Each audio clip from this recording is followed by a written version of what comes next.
17:24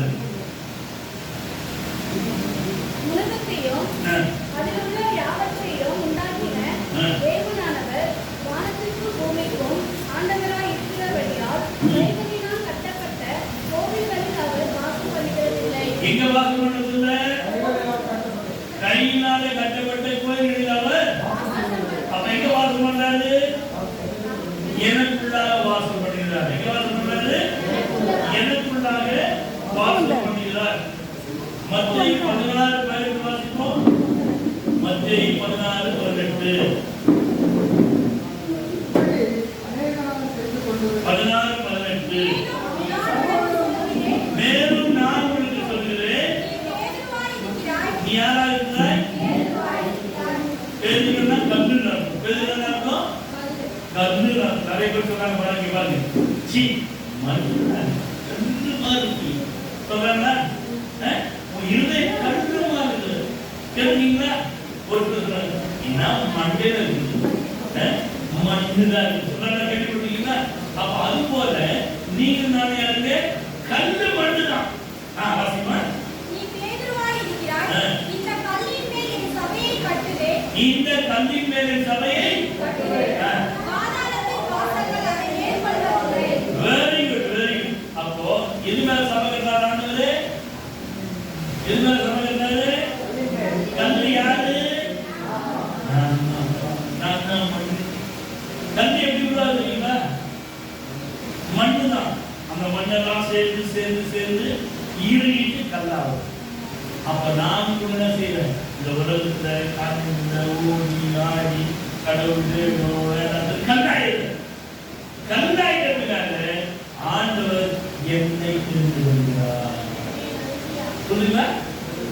இந்த கல்வி மீதியின் சபையை கட்டுவேன். அப்போ தேவனுடைய பிள்ளைகளே, ஆண்டவர் சபையை கட்ட நமக்கு என்ன தேவை? ஆவியானவர் தேவை. எங்கே?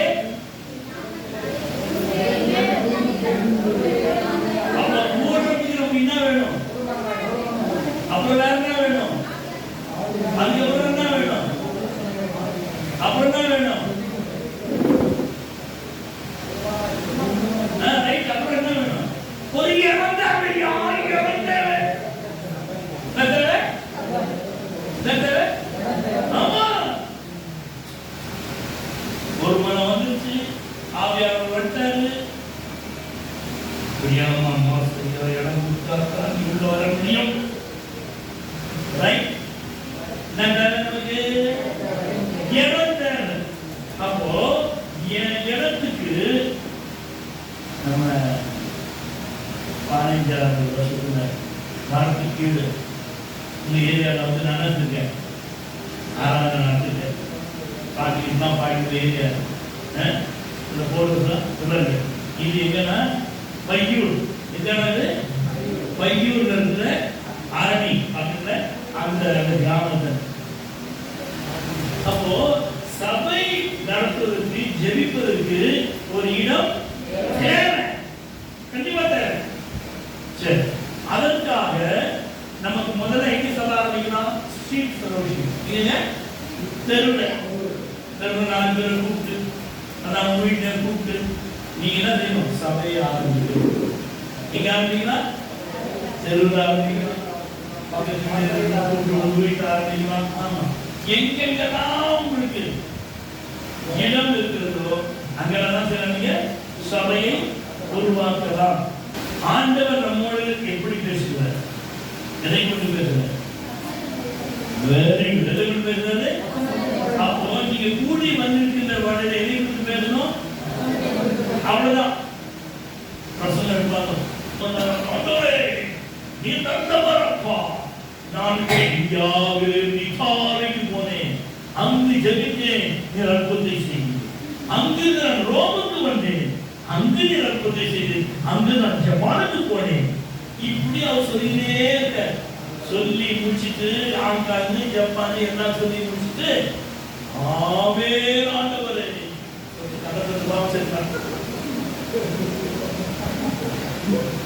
அப்போ ஜெர்மன் வந்து லண்டன் வழியா ரோம் வழியா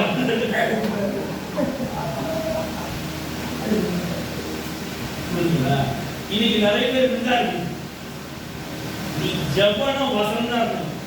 ஒரு சிலர் ஜபம் பண்ணா நானே வசனம் தாவையும் பாவம் நுழைகிறது, அதை விட வேற வசனம் தெரியாது.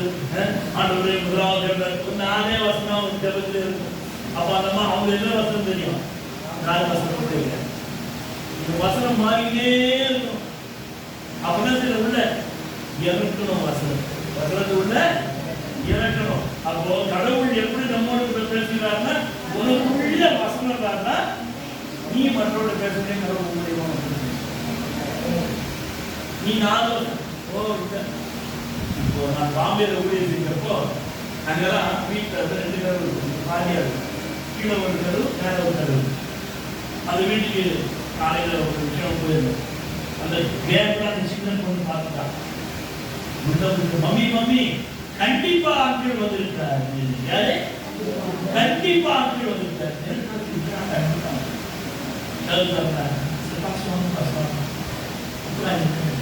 சிரிச்சேன்.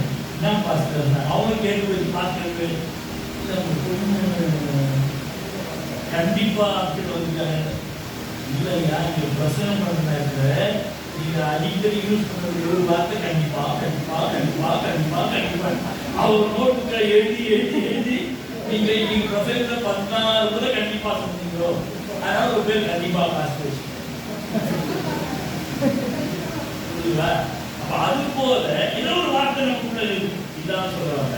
ஆனால் அவங்க ஆசீர்வாதமாக சோ உங்களுடைய வாயினுடைய வார்த்தைகள் பிறர் காயங்களை ஆற்றும்.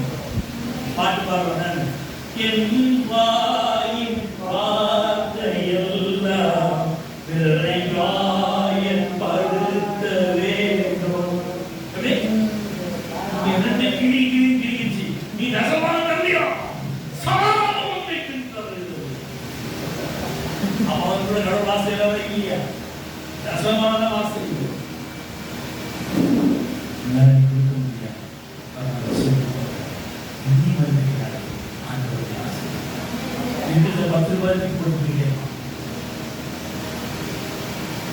உனக்குள்ளாக வாசம் செய்கிற அந்த ஆவியான நீ பயன்பட்டு தெரிந்து கொள்ள வேண்டும். கேட்டா கண்டிப்பான உபதேசம். என்ன உபதேசமா? இந்த உபதேசம் சாரம் உள்ளதாகவும் உட்புள்ளதாகவும் இருக்கணும். கிருபை இருந்தாலும் சொல்லி சொல்லுவாங்க. அப்போ நம்முடைய கடவுள் எங்கே இருக்கிறார்? எனக்குள்ளே வாசம் செய்கிறார். 2-3 பேர்கள் இருக்கிற மத்தியிலே வாசம் செய்கிறார்.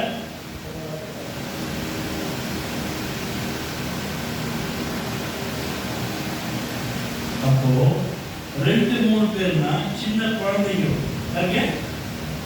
சின்ன குழந்தைங்க ஜோம் பண்ணா ஆண்டவர் வாசம் பண்ணலாம். இங்கே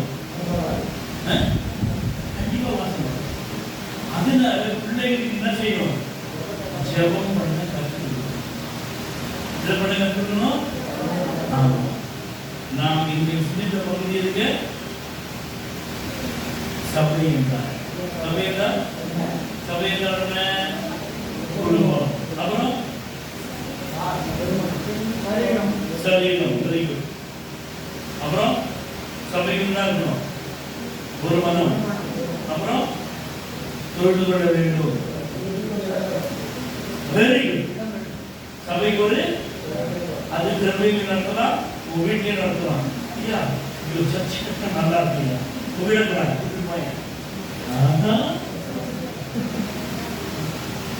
யாராவது இங்க பார்க்க முடியாதுன்னா சொல்லுங்க. சரியா, நான் என் வீட்டில் தானே எங்க சொல்லுங்க.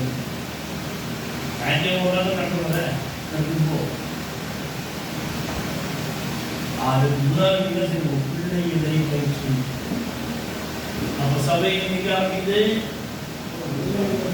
என் வீட்டிலே. என் வீட்டில் யாரோட? நான் என் பொண்டாட்டி.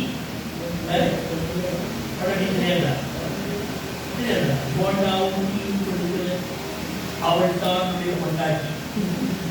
அதுதான் பொண்டாட்டி. நானும் என் வீட்டார் போகிறார். நானும் என் வீட்டார் போன்றால் சட்டிலேயே சரி